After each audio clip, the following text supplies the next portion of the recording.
ఏటీఎంలో డబ్బులు రావడం లేదని వెళ్లిపోతున్న వ్యక్తిని తాను తీసిస్తానంటూ నమ్మించి 40,000 రూపాయలు డ్రా చేసుకుని ఉడాయించిన ఘటన శుక్రవారం కామారెడ్డిలో చోటు చేసుకుంది.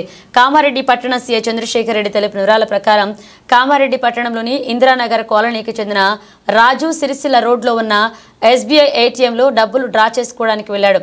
ఏటీఎం నుంచి డబ్బులు రాకపోయేసరికి వెనకాల ఉన్న గుర్తు తెలియని వ్యక్తి తాను తీసి ఇస్తానని నమ్మించాడు. డబ్బులు రావడం లేదని వేరే ఏటీఎం ఇచ్చి వెళ్లిపోయాడు. ఆ తర్వాత కొద్దిసేపటికి ఫోన్కు డబ్బులు డ్రా అవుతున్నట్లుగా మెసేజ్లు రావడంతో రాజు వెంటనే బ్యాంకుకు వెళ్లి తన కార్డు బ్లాక్ చేయించాడు. తన ఖాతా నుంచి 40,000 రూపాయలు డ్రా అయినట్లుగా గుర్తించి కామారెడ్డి పట్టణ పోలీసులకు ఫిర్యాదు చేశాడు.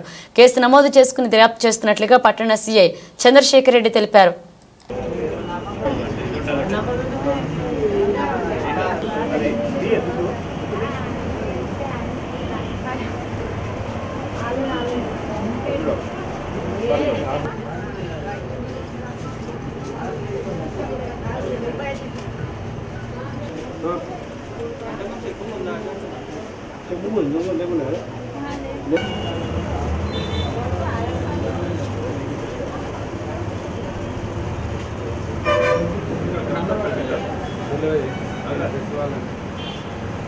వస్తుందంటే అడ్డం ఉన్నా సరే